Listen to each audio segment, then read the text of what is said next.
नाराए हम्द।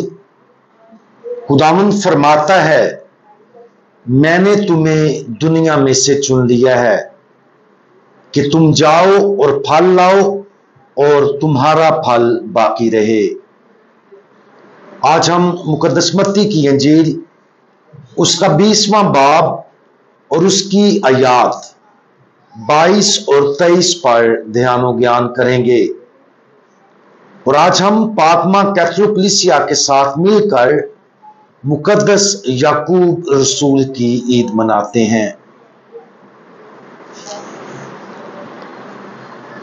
यीशु ने जवाब में कहा, तुम नहीं जानते कि क्या मांगते हो।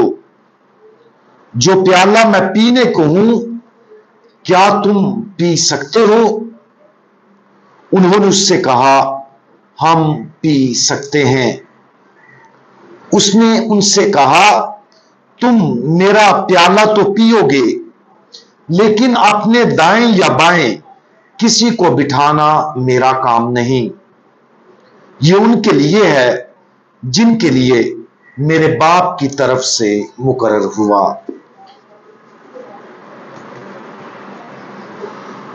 मुकद्दस याकूब खुदावंद यीशु मसीह के सबसे प्यारे शागिर्द यूहन्ना के भाई थे। उनके वालिदैन जब्दी और सलोमी थे। खुदावंद यीशु मसीह ने याकूब और यूहन्ना दोनों भाइयों को उस वक्त बुलाया जब वो अपनी कश्ती में मछली पकड़ने के जाल अपने बाप के साथ ठीक कर रहे थे।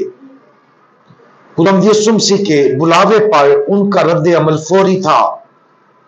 वो अपने बाप जब्दी को कश्ती पर मजदूरों के साथ छोड़कर उसके पीछे हो लिए।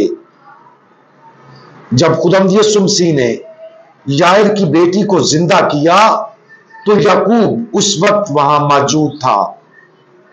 तब्दीली सूरत के वक्त और अनाजील में कुछ जगह पर याकूब का जिक्र मिलता है। रसूलों के अमाल में हम देखते हैं कि याकूब रसूलों में पहला था जिसकी शनाख्त एक शहीद के तौर पर हुई है। सन 44 खुदावंद के साल में यरूशलेम में हेरोदिस ने याकूब को तलवार से मार डाला।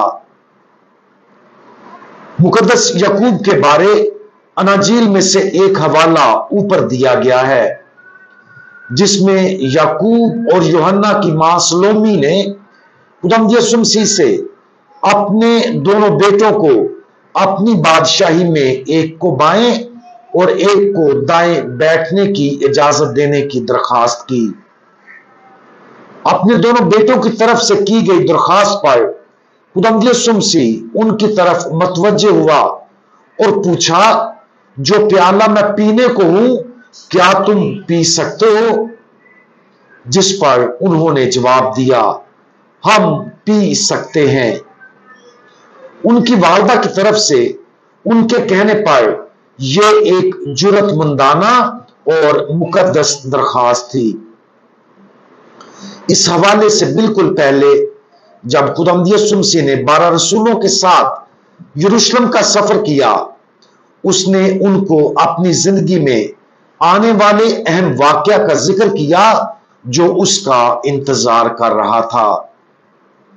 देखो, हम यरूशलेम को जाते हैं और इब्ने इंसान सरदार काहिनों और फकीयों के हवाले किया जाएगा और वो उसके कत्ल का हुक्म देंगे और उसे गैर कौमों के हवाले करेंगे ताकि वो उसे ठट्ठों में उड़ाएं और कोड़े मारें और सलीब पर चढ़ाएं और वो 30वें दिन जी उठेगा। ये तीसरा मौका था जब खुदावंद यीशु मसीह ने 12 रसूलों को इसकी वजाहत की। इस तनाजुर में याकूब और यूहन्ना ने खुदावंद यीशु मसीह की बादशाही के क़याम के मिशन में खुदावंद यीशु मसीह के करीब रहने को कहा। हालांकि खुदावंद यीशु मसीह ने वजाहत की थी कि उसकी बादशाही का रास्ता उसकी तकलीफ और मौत है। हम में से हर एक को याकूब और यूहन्ना से सीखना चाहिए। अगरचे उनकी दरखास्त में कुछ खुदगर्जी भी शामिल हो सकती थी, लेकिन ये हिम्मत भी थी।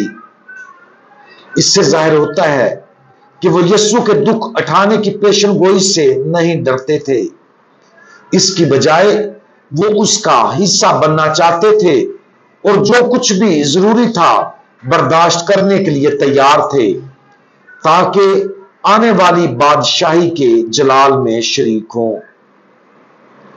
आज हम खुदावंद से ऐसी ही दरखास्त करने पर गौर करें।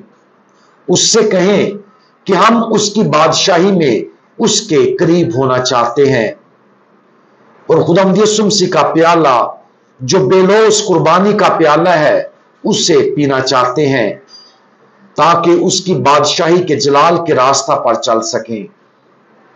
इसका हसूल जुर्रत और दलेरी के साथ उसकी पैरवी करके किया जा सकता है, इस बात की परवाह किए बगैर कि यह प्याला मसाइब और अजियतों का प्याला है। यह हिम्मत के साथ उसकी पैरवी करने से हासिल किया जाता है। अगर इस प्याला का मतलब अजीम कुर्बानी है तो ऐसा ही हो। अगर इसका मतलब कुछ उम्मीदों और ख्वाबों को तर्क करना है तो ऐसा ही हो। आज हम अपने आप को उन शागिर्दों और यीशु के साथ यरूशलेम के रास्ते पर चलते हुए देखें, जहां हमारा खुदावंद अपनी जान कुर्बान करेगा। मुकद्दस याकूब ने इस कुर्बानी के रास्ते का चुनाव किया और हेरोदिस ने उसे तलवार से मार डाला। खुदावंद यीशु आज जो भी हमसे मांगे उससे हां कहें और बेलौस मोहब्बत और कुर्बानी के प्याले को पीने के लिए खुद को वक्फ कर दें। ऐसा करने से हम खुदावंद यीशु मसीह की आसमानी बादशाही के जलाल में शरीक हो सकेंगे। हम दुआ मांगें। हमारे जलाली बादशाह, आप तमाम लोगों को अपनी जलाली बादशाही में शरीक होने की दावत देते हैं। हमें भी तमाम मुकद्दसीन के साथ इस आसमानी बादशाही में शरीक करें, ताकि हम आपकी जलाली जिंदगी का तजर्बा कर सकें। हमें अपना फजल अता फरमाएं, ताकि हम उस रास्ते का इंतखाब करें जो आसमानी बादशाही की तरफ जाता है, ताकि हम अपनी जान आपके लिए और दूसरों के लिए कुर्बान कर सकें। खुदावंद यीशु मसीह, हमारा भरोसा आप पर है। आमीन। आप सबको मुकद्दस याकूब रसूल की ईद बहुत बहुत मुबारक हो।